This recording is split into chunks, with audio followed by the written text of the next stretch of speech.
Some people may love to hate it, but the Call of Duty franchise is successful for a reason. No other first-person shooter has the same flair for visual spectacle in its campaign, and few can match its utterly addictive multiplayer. While some of the same frustrating problems with the formula still exist, the overall package impresses. The game's campaign is full of amazing set pieces and great firefights, but most importantly, the multiplayer has been refined to be the best of the series.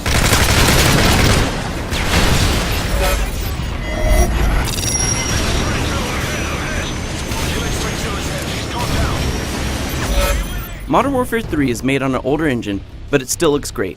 Sure, it's not among the very best out there nowadays, but a large amount of effects and visual madness is crammed onto the screen at any given time. Also, it still runs 60 frames per second, adding to the speed, precision, and silky feeling of the controls. Aside from the visual spectacle of the campaign, the menus and interface are basically the same, well laid out system we've seen before. That is, with one major exception: Call of Duty Elite. Elite takes all the stats you care about, like your multiplayer kill-death ratio, and puts it into a format you can easily understand and interact with. Whether or not you're paying for the more specialized services it offers, you can always check out your performance on past matches, see exactly where you were killed and who killed you, as well as compare loadouts and performance like accuracy. You can also look at pictures of maps with info on spawn points for various multiplayer game types, giving you the ability to think about strategies and planning. The sheer amount of available information makes Elite something I can spend far too much time with, and can definitely help you improve your game.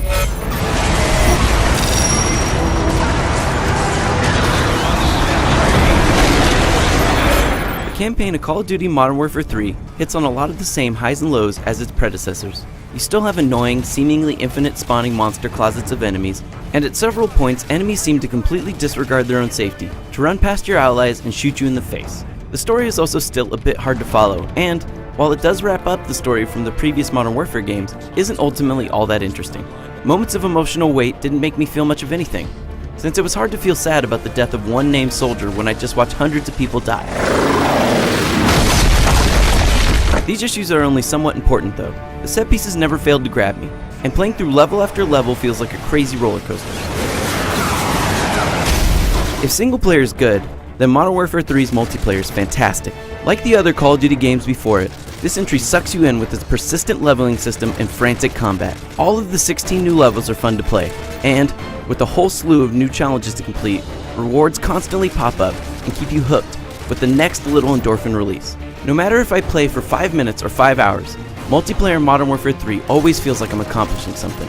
New modes like Kill Confirmed, where you only get credit for a kill by picking up a dead enemy's dog tag, help keep things from feeling like just more of the same. While Lone Wolf players still have free-for-all, Kill Confirmed encourages teamwork in ways Modern Warfare didn't previously have. Combine this with new private match modes, which you can tweak and customize yourself, as well as many returning favorites, and you have a multiplayer experience you can play for days on end. On top of the single multiplayer campaigns, extra time can be sunk into the cooperative Spec Ops mode. The mission mode from the previous Modern Warfare returns, with a whole new set of stages that challenge you in a variety of ways.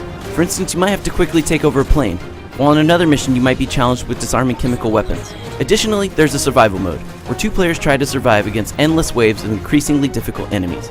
It's not exactly original, but it's a game type that works well in Call of Duty, and can be played over and over again.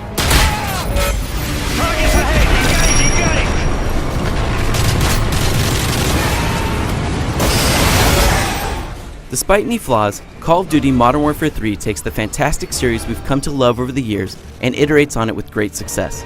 The multiplayer is hands down the best it's ever been, with more features, more modes, and a ton of new levels and ways to interact via Call of Duty Elite. The single player campaign and Spec Ops mode just add value to the overall package, creating something that's far from perfect, but also too damn addicting to pass up. For more on Call of Duty Modern Warfare 3, go to IGN.com.